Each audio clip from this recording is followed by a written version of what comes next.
औज़ुबिल्लाहि मिनश्शैतानिर्रजीम बिस्मिल्लाहिर्रहमानिर्रहीम। अस्सलाम वालेकुम डियर स्टूडेंट्स। आज के लेक्चर में हम 9th क्लास की मैथ के पहले यूनिट जिसका नाम मैट्रिसेस एंड डिटर्मिनेंट्स है, उसकी एक्सरसाइज 1.2 का दूसरा हिस्सा करेंगे। जैसा कि आप जानते हैं कि पहले हिस्से में हमने 2 क्वेश्चन किए थे। आज हम तीसरे से शुरू करेंगे और आगे बाकी तमाम क्वेश्चन हल करेंगे।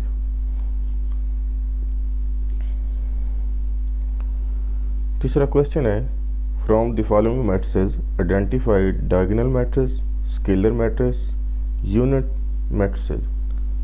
के नीचे दिए हुए कालबों में से वादानी कालब, वितरी कालब और स्केलर कालब की शनाख्त करें। तो आइए देखते हैं कि पहला कालब कौन सा है। पहला कालब हमारे पास है कालब ए।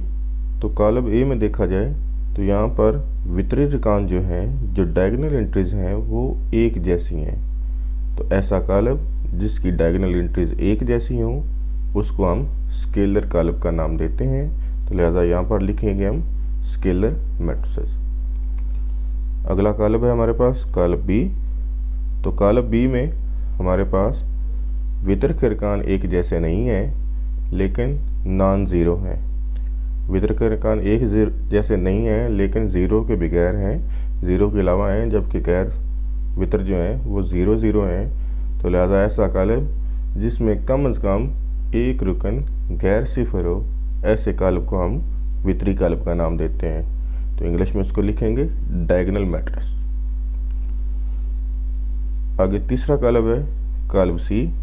तो कालब सी में देखा जाए तो डायगोनल एंट्रीज जो हैं वो एक एक के बराबर हैं। तो हम लोगों ने पढ़ा हुआ है कि ऐसा कालब जिसकी डायगोनल एंट्रीज एक एक के बराबर हों जबकि non diagonal entries zero zero हों, तो ऐसे कालब को आइडेंटिटी मैट्रिक्स कहा जाता है, यानी कि वादानी कालब।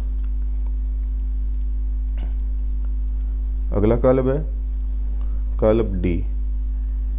तो कालब डी में देखा जाए तो जो डायगोनल एंट्रीज हैं वो है 3 और 0। तो हम लोगों ने पढ़ा कि अगर डायगोनल एंट्रीज कम से कम एक भी गैर ज़ीरो हो, नॉन ज़ीरो हो, ज़ीरो के बगैर हो, जबकि नॉन डायगोनल एंट्रीज जो हैं वो ज़ीरो ज़ीरो हो, तो ऐसे कालब को हम डायगोनल मैट्रिक्स या फिर वितरी कालब कहते हैं। तो इसका नाम लिखेंगे डायगोनल मैट्रिक्स। अगला कालब है हमारे पास कालब ई। तो कालब ई में जो डायगोनल एंट्रीज हैं, पहली डायगोनल एंट्री 5-3 है, 5-3, और दूसरी डायगोनल एंट्री जो है 1-2 है, जबकि नॉन डायगोनल एंट्रीज 0 0 है। तो पहले इस कालब को हल करते हैं। तो हल करने पे 5 में से 3 निकले तो बाकी 2 आ गए। इसी तरह 1 और 1 को जमा करें तो वो भी 2 बनता है। तो ऐसी सूरत में दोनों डायगोनल एंट्रीज जो हैं वो एक जैसी हो गई हैं। लिहाजा ऐसे कालब को जिसकी तमाम डायगोनल एंट्रीज जो हैं वो एक जैसी हों जबकि नॉन डायगोनल एंट्रीज 0 0 हों, तो ऐसे कालब को हम स्केलर मैट्रिक्स कहते हैं। तो इसका नाम होगा स्केलर मैट्रिक्स। इसके बाद अगला क्वेश्चन नंबर 4। क्वेश्चन नंबर 4 है, find the negative of matrices A B C D and E. ये नीचे दिए हुए जो कालब हैं ए बी सी डी और ई, इनके मनफी कालब मालूम करें। तो मनफी कालब किस तरह मालूम करते हैं, आइए देखते हैं। कालब ए। कालब ए हमारे पास है, इसमें ए की कालम है और कालम की एंट्री जो है, पहली एंट्री है 1 प्लस का है, दूसरा 0 और तीसरी एंट्री है -1। तो मनफी कालब करने के लिए किसी भी कालब का मनफी कालब बनाने के लिए उसकी तमाम जो अंदराज हैं उसको मनफी की अलामत के साथ बदल दिया जाता है। मतलब कि अगर वो माइनस का होगा तो उसे प्लस कर दिया जाएगा, अगर वो प्लस का होगा तो उसे माइनस कर दिया जाएगा। तो लिहाजा कालब ए का जो मनफी कालब होगा वो है -a इज़ इक्वल टू पहली डिग्री। अब एंट्री जो हमारे पास थी कालब ए में वो प्लस का 1 था, लेकिन मनफी ए में माइनस का 1 हो गया। इसी तरह ज़ीरो जो होता है उसके साथ अलामत इस्तेमाल नहीं करते, जबकि अगली जो है एंट्री, तीसरी एंट्री, वो माइनस का 1 था, अब वो प्लस का 1 हो गया, तो लिहाजा तमाम अलामतें जो हैं वो तब्दील हो गई। तो इस तरह कालब ए का मनफी कालब हमारे पास आ गया। अगला कालब है कालब बी। तो कालब बी में हमारे पास 2 रोज़ हैं और 2 ही कॉलम्स हैं। तो इस तरह पहली रो में 3 और -1 है, जबकि दूसरी रो में 2 और 1 है। तो इस तरह इस कालब के अंदर 3 एंट्रीज ऐसी हैं, 3 अंदराज ऐसे हैं जो जमा के हैं, जबकि एक अंदराज ऐसा है जो मनफी का है। तो इसका मनफी कालब होगा -b इज़ इक्वल टू -3 +1 -2 और -1। इस तरह जो जो एंट्रीज जो थी प्लस की थी वो अब माइनस की हो चुकी हैं, और जो माइनस की थी वो प्लस की हो चुकी है। तो किसी भी कालब के अंदराज को मनफी में बदल देने से उस कालब का मनफी कालब हो जाता है। अगला कालब है हमारे पास कालब सी। तो कालब सी के तमाम अंदराज जो हैं वो जमा में हैं। तो इस कालब का मनफी कालब मालूम करने के लिए हम क्या करेंगे कि माइनस लिखेंगे -c। तो -c की तमाम जो एंट्रीज हैं आगे उनको भी माइनस कर दिया जाएगा, मतलब सी कालब में हमारे पास तमाम एंट्रीज जमा की थी, अब -c में वो तमाम एंट्रीज जो हैं माइनस की हो जाएंगी। इसी तरह अगला कालब है हमारे पास कालब डी। तो कालब डी में देखा जाए तो पहला कालम जो है वो मनफी है, जबकि अगला कालम, दूसरा कालम जो है वो जमा का है। तो पहले कालम की दोनों एंट्रीज मनफी हैं, तो लिहाजा जब इसका नेगेटिव मैट्रिक्स लिया जाएगा तो उसमें पहले कालम की दोनों एंट्रीज जो हैं वो मनफी से जमा हो जाएंगी, जबकि दूसरे कालम की दोनों एंट्रीज जो पहले जमा थी अब वो माइनस हो गई। इससे आगे है कालब ई। कालब ई इस सवाल का आखिरी कालब है। तो इसमें देखा जाए तो पहली जो रो है उसमें 1 और -5 है, जबकि दूसरी रो में 2 और प्लस का 3 है। तो इस तरह इन जो एंट्रीज हैं ये तमाम इनको मनफी के साथ बदला जाएगा, जब ई के साथ भी माइनस लगाया जाएगा, और इस तरह आगे पहले कालम में इधर प्लस का 1 और 2 था, अब अगले कालम में ये -1 और -2 हो गया है। तो इस तरह ये अलामतें मनफी में चेंज हो गई। इसी तरह अगले कालम में -5 और 3 था जमा का। इसी तरह जब उसका मनफी कालब लिया तो -5 जो है वो जमा का 5 हो गया, और मनफी का जो 3 पहले जमा का था अब वो मनफी का हो गया। तो इस तरह किसी भी कालब का मनफी कालब मालूम करने के लिए उसकी तमाम जो एंट्रीज हैं उसको मनफी अलामत से बदल दिया जाता है। तो इस तरह हमारा चौथा सवाल भी कंप्लीट हुआ। अब हम करते हैं पांचवा सवाल। पांचवा सवाल है find the transpose of each of the following matrices, कि तमाम दिए हुए जो कालबों के ट्रांसपोज मालूम करें। तो किसी भी कालब का ट्रांसपोज मालूम करने के लिए उस कालब की कतारों को कालमों में और कालमों को कतारों में बदल दिया जाता है। तो आइए पहला जो हमारे पास मैट्रिक्स है उसे हल करते हैं। पहला मैट्रिक्स है हमारे पास मैट्रिक्स ए।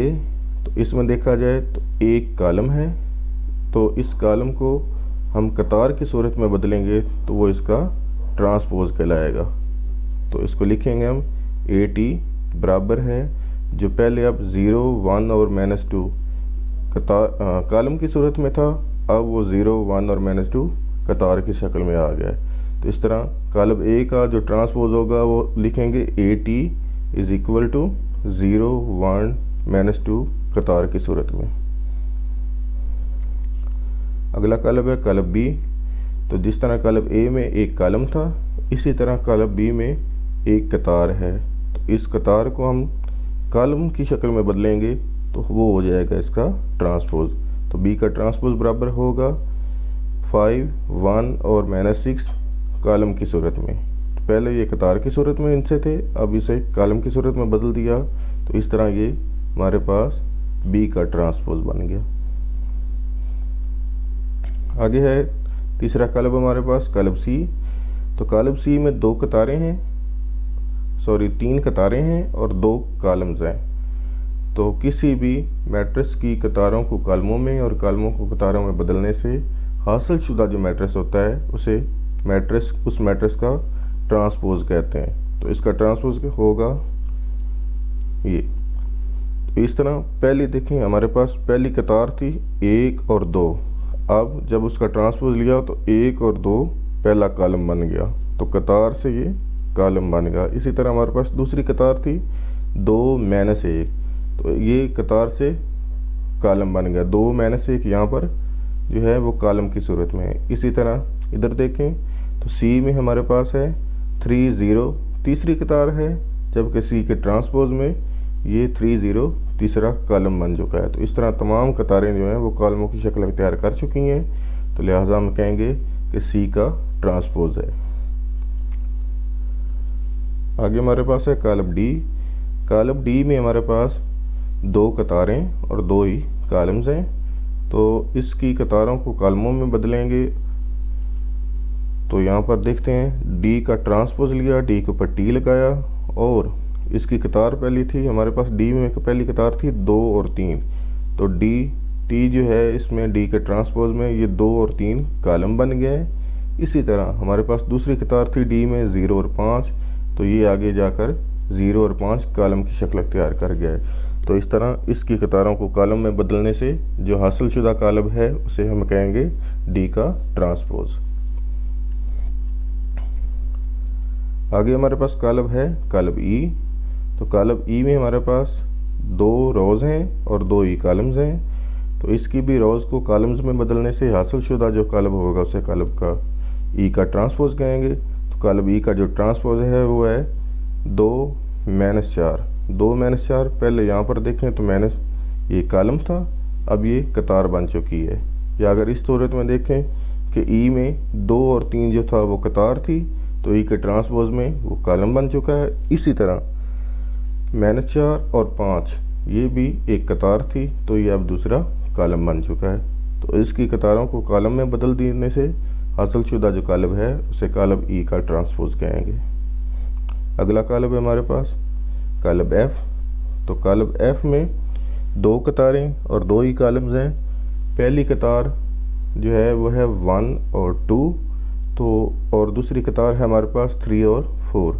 तो इसका जब ट्रांसपोज लेंगे लिखेंगे F T is equal to, पहली कतार थी 1 और 2, अब ये बन गया पहला कॉलम 1 और 2, और इसी तरह दूसरी कतार थी हमारे पास 3 और 4, तो अब ये बन गया हमारे पास 3 और 4 दूसरा कॉलम्स। तो इस तरह ये ट्रांसपोज वाला भी सवाल कंप्लीट होता है। तो ट्रांसपोज में हमने सीखा कि किसी भी कॉलम की कतारों को कॉलमों में और कॉलमों को कतारों में बदलने से जो हासिलशुदा कॉलम होता है वो पहले कॉलम का ट्रांसपोज कहलाता है। आगे हमारे पास है सवाल नंबर 6। सवाल नंबर 6 है कि वेरीफाई दैट, तस्दीक करें if A is equal to 1 2 0 1 और बी इज़ इक्वल टू 1 1 2 0। तो तस्दीक किस बात की करनी है देखते हैं वो। तो हमारे पास पहला सवाल है यहाँ पर इसके रिलेटेड कि ए का ट्रांसपोज फिर ट्रांसपोज बराबर है ए के, कि ए का ट्रांसपोज का फिर ट्रांसपोज बराबर किसके है, ए के ही है। तो आइए इसको हल करते हैं। पहले हमारे पास वैल्यू है ए की, हम लेते हैं यहाँ से ए की वैल्यू ली हम, और देखा कि ए में हमारे पास 1 और 2 जो है वो कतार है और दूसरी कतार है 0 और 1। तो जब इसका ट्रांसपोज लेंगे तो ये कतारें कॉलम्स की शक्ल अख्तियार कर जाएंगी। अब 1 और 2 जो है वो कॉलम बन चुका है और इसी तरह 0 और 1 भी कॉलम बन चुका है। तो आगे देखें तो लेफ़्ट हैंड की साइड के मुताबिक ट्रांसपोज डबल लेना है हमने। एक दफ़ा ट्रांसपोज हमने ले लिया, इस तरह अब इस ट्रांसपोज जिसका जो लिया है इसका दोबारा ट्रांसपोज लेंगे। तो दोबारा जब ट्रांसपोज लेंगे तो हम लिखेंगे ए टी, ब्रैकेट के बाहर फिर टी लगाएंगे, मतलब डबल ट्रांसपोज है। तो जब डबल ट्रांसपोज होगा तो इसका ट्रांसपोज हमने लेना है ये दूसरी मरतबा कि 1 और 0 जो है वो यहाँ पर कतार है, तो जब यहाँ पर इसका ट्रांसपोज लिया जाएगा तो वो कॉलम बन जाएगा। इसी तरह 2 और 1 कतार है, तो जब इसका ट्रांसपोज लिया जाएगा ये भी एक कॉलम बन जाएगा। तो इस तरह हम देखते हैं कि हमारा क्या ये तस्दीक हुई है या नहीं हुई है। तो यहाँ पर देखें कि 1 2 और 0 1, तो इसी तरह यही सेम रकम जो है वो हमारे पास ए में भी मौजूद है, 1 2 और 0 1। तो हम कह सकते हैं कि ए का ट्रांसपोज फिर ए का ट्रांसपोज बराबर होता है ए के। तो लिहाजा हमारी ये बात साबित हो चुकी है।